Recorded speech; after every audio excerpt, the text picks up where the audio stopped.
अस्सलाम वालेकुम students, my name is Atika Gill and I am the CEO of AGS consultant. आज हम बात करेंगे स्टडी इन साइप्रस के बारे में। साइप्रस एक साल हो गया डेस्टिनेशन ओपन हुई हुई है स्टूडेंट्स के लिए, और स्टूडेंट्स का काफ़ी रुझान है इसकी तरफ कि साइप्रस अब जाना चाहिए या नहीं जाना चाहिए। जो साइप्रस जाने के एडवांटेजेस हैं आज हम उसको डिस्कस करेंगे कि साइप्रस कौन सा स्टूडेंट अवेल कर सकता है, किन स्टूडेंट्स के लिए ये अपॉर्चुनिटी अच्छी है और इसको कैसे प्रोसीड किया जा सकता है। प्रोसीड करने के बारे में हम वीडियो नेक्स्ट टाइम बनाएंगे, लेकिन आज हम फिलहाल ये डिस्कस करेंगे कि स्टडी इन साइप्रस को चूज क्यों करना चाहिए। तो सबसे पहले हम बात कर लेते हैं कि जिन स्टूडेंट्स की प्रोफाइल लो है, जिन स्टूडेंट के पास मैट्रिक है, इंटरमीडिएट के बाद भी जा सकते हैं, बैचलर्स के बाद भी जा सकते हैं। तो लो प्रोफाइल से मेरा मकसद क्या है? लो प्रोफाइल का मकसद ये है कि अगर आपकी इंटर में 50% है और आपका जो है बैचलर्स में आपकी सीजीपीए थोड़ी है, या आप मैट्रिक के बाद भी जाना चाहते हो, तो आप इसको अवेल कर सकते हो। अब जो यूरोप है इन जनरल, अगर हम शेंजन जोन की बात करते हैं तो वहां पर एंट्री रिक्वायरमेंट स्टूडेंट्स की ज्यादा होती है। 60% से नीचे तो वो लेते ही नहीं है स्टूडेंट्स को। अब मेरे ख्याल वो भी बढ़ गई है, 75% तक चली गई है। तो जो स्टूडेंट्स वो यूरोप के शेंजन पार्ट के अंदर एडमिशन नहीं ले सकते, वो साइप्रस को अवेल कर सकते हैं। जिनकी परसेंटेज 50 है वो भी जा सकते हैं। जिनके पास आइल्स थोड़ा है, लाइक 4.5 नो लेस देन 4 है, वो भी साइप्रस को एज अ अपॉर्चुनिटी अवेल कर सकते हैं। अब उसके बाद क्या सिनेरियो आ जाता है कि अगर स्टूडेंट के पास गैप ज़्यादा है, उसने इंटर किया और उसमें 7-8 साल हो गए और उसके बाद उसने अपनी एजुकेशन को कंटिन्यू नहीं किया और अब वो इंटरनेशनली पढ़ना चाह रहा है, तो वो भी साइप्रस को अवेल कर सकते हैं। नॉर्मली क्या है, यूके की यूनिवर्सिटीज़ हैं, ऑस्ट्रेलिया है, कनाडा है, वो इतना ज़्यादा गैप एक्सेप्ट नहीं करता। तो वहाँ पर भी एक अच्छी चीज़ आ जाती है, एक स्टूडेंट के पास अच्छी अपॉर्चुनिटी है कि अगर अब वो अपनी स्टडी कंटिन्यू करना चाह रहा है तो वो कर सकता है।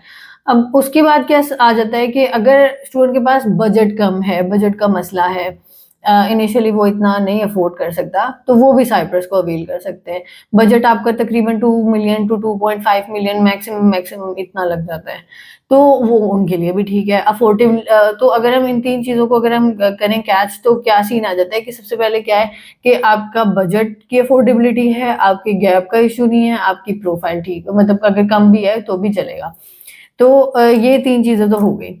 अच्छा, उसके बाद हम बात कर लेते हैं कि जो है बात कर लेते हैं कि इसकी वीज़ा रेशो। वीज़ा रेशो ठीक है, 99.9% वीज़ा रेशो है, एम्बेसी का कोई इंटरव्यू नहीं है, यूनिवर्सिटी का कोई इंटरव्यू नहीं है। तो अगर आपकी डॉक्यूमेंटेशन ठीक है, क्योंकि इसमें डॉक्यूमेंटेशन में आ जाता है कि डॉक्यूमेंटेशन अटेस्ट होती है, मोफा से भी होती है, आईबीसीएस से भी होती है, तो जो आपकी डॉक्यूमेंटेशन है वो जेन्युइन है, और उसके बाद तो फिर आपकी वीज़ा रेशो को कोई मसला नहीं है, क्योंकि यूनिवर्सिटी का एट द एंड कोई इंटरव्यू नहीं है। अच्छा, उसके बाद हम बात कर लेते हैं कि जो स्टूडेंट्स जो हैं वो सोच रहे थे कि मतलब कि एक ये चीज़ आ जाती है, काफ़ी ज़्यादा ये चीज़ डिस्कस हो रही है कि ये शेंजन का पार्ट बनने वाला है। तो उसके ऊपर मैं स्टूडेंट को जेन्युइन जो बात है वो बताऊँगी कि 2-3 सालों से ये डिस्कशन में है कि ये शेंजन का पार्ट बनेगा, लेकिन अभी तक ऐसी कोई डेवलपमेंट हमें नज़र नहीं आई है कि जिसके ऊपर ये हम कह सकें कि अच्छा ये अगले 6 महीने में या 8 महीने में शेंजन का पार्ट बन जाएगा। खबरें हैं, वो देखें वो कब इम्प्लीमेंट होती हैं। तो ये जेन्युइन बात है जो है, सही है, तो उसमें वो हम आपको कोई वो फक्की गलत नहीं देंगे। उसके बाद आ जाती है अर्निंग अपॉर्चुनिटीज वाइज, ठीक है, गुड है, मतलब जितना नॉर्मल यूरोपियन कंट्रीज में स्टूडेंट अर्न करता है वही यहाँ पे भी सिचुएशन है। लेकिन एक ट्विस्ट है। अब ट्विस्ट क्या है कि स्टूडेंट जाएगा, जाने के बाद उसको 6 मंथ्स के बाद आपको वो एक मिलता है, पिंक कार्ड मिलता है। वो उसको मिलने में आपको तकरीबन 6 मंथ लग जाते हैं। जब तक आपके पास वो नहीं है तब तक आपको वर्क अलाउड नहीं होता। तो इतना का पेशेंस आपने रखना है, या आपने अपने साथ इतनी की वो लेके जानी है, सेविंग्स लेके जानी है कि आप फर्स्ट 6 मंथ सर्वाइवल कर सको। उसमें आप ये कर सकते हो, आप उधर वहाँ पर जो जॉब के अकॉर्डिंगली जो जो अपॉर्चुनिटीज आपको मिल सकती हैं, आप उसके रिगार्डिंग स्किल्स सीख सकते हो। तो ये एक अच्छी चीज़ हो जाती है। अच्छा, उसके बाद इसमें एडमिशन्स के जो है इनटेक्स जो हैं वो है फ़ेब है, जैन फ़ेब है, और उसके बाद आ जाता है मई है और सितंबर है। अब मई में लेकिन सिर्फ फाउंडेशन वाले स्टूडेंट्स को एडमिशन मिलता है। और इन जनरल अगर हम बात करें तो फिर सारा साल ही एडमिशन्स ओपन है। आइट्स अगर आपके पास होगा तो आपका विद इन 2 और 3 डेज मैक्सिमम ऑफर लेटर आ जाते हैं and then you are good to proceed. Conditional offer letter इधर नहीं आते स्टूडेंट को आइट्स करके आप अपनी एप्लीकेशन भेजें, क्योंकि बाद में भी उन्होंने वही मांगनी है, वही आपका जो टाइम ड्यूरेशन होता है जो लगता है वो उसी में ही लगता है। अच्छा, 20 hours per week legally allowed है स्टूडेंट को, जितने नॉर्मली इंटरनेशनल किसी भी कंट्री में अलाउड होते हैं।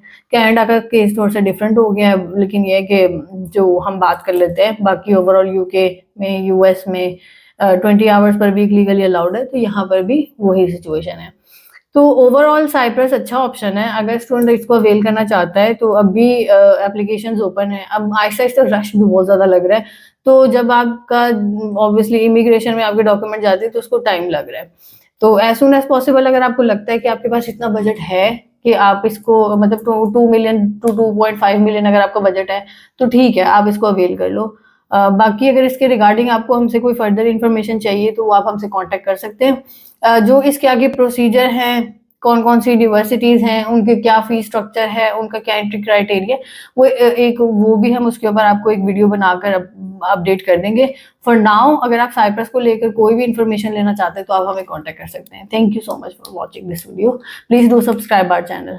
अल्लाह हाफिज़।